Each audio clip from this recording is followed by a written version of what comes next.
Welcome to Nabadarpan YouTube channel. সকলকে স্বাগত জানাই নবদর্পণ ইউটিউব চ্যানেলে। ফ্রেন্ডস, আজকে আলোচনা করব ইরফান পাঠানকে নিয়ে। চলুন ভিডিওটা শুরু করি। ইরফান পাঠান ভারতবর্ষের অন্যতম শ্রেষ্ঠ ক্রিকেটার। ভারতবর্ষের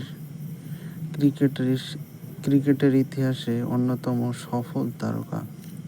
তো ইরফান পাঠান 27 অক্টোবর 1984 খ্রিস্টাব্দে ভারতের গুজরাট রাজ্যের বরোদায় জন্মগ্রহণ করেন।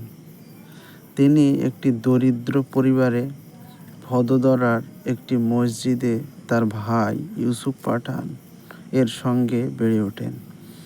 তখন তার পিতা একজন মুয়াজ্জিন হিসেবে কাজ করতেন। যদিও তার পিতা একজন ইসলামী পণ্ডিত হিসাবে কাজ করলেও পাঠান ও তার ভাই উভয়ই ক্রিকেটের ব্যাপারে আগ্রহী হয়ে ওঠেন। আন্তর্জাতিক ক্যারিয়ার।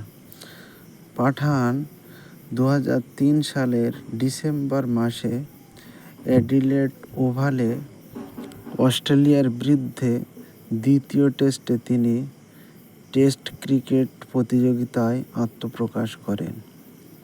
19 বছর বয়সে তিনি প্রথম টেস্ট বরোদার বাঁহাতি বোলার জাহির খান এর আঘাতের কারণে তিনি উদ্বোধনী বোলার হিসাবে বল করেন। প্রায় ওভারে 5 রানের সমতায় রান করা অস্ট্রেলীয় দলের 160 রানের উচ্চ স্কোরিং ম্যাচে তিনি ম্যাথু হেডেনের উইকেট লাভ করেন। তার একমাত্র ইনিংসে তিনি মাত্র 1 রান করেন। তারপরেও ভারত 4 উইকেটে জয় নিয়ে মাঠ ছাড়ে।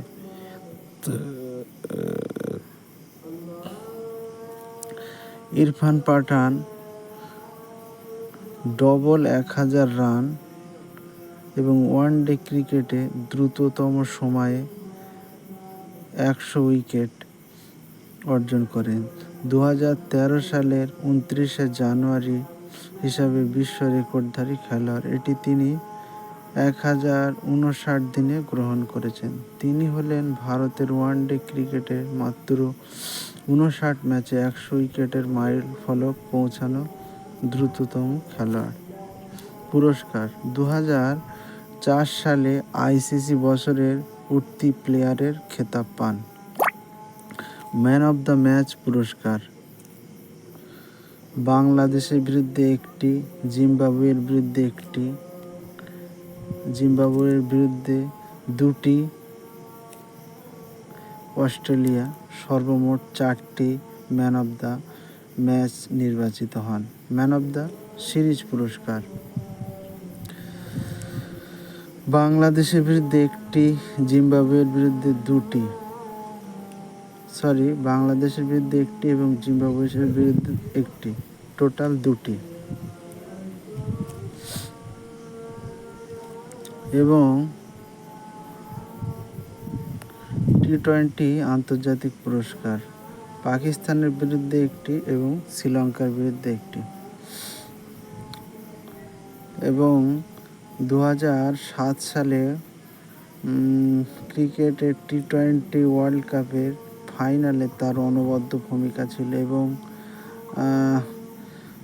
গৌতম গম্ভীর এবং ইরফান পাঠানের অনবদ্য বোলিংয়ের জেরে ভারত কিন্তু বিশ্বকাপের খেতাব অর্জন করতে সক্ষম হয়।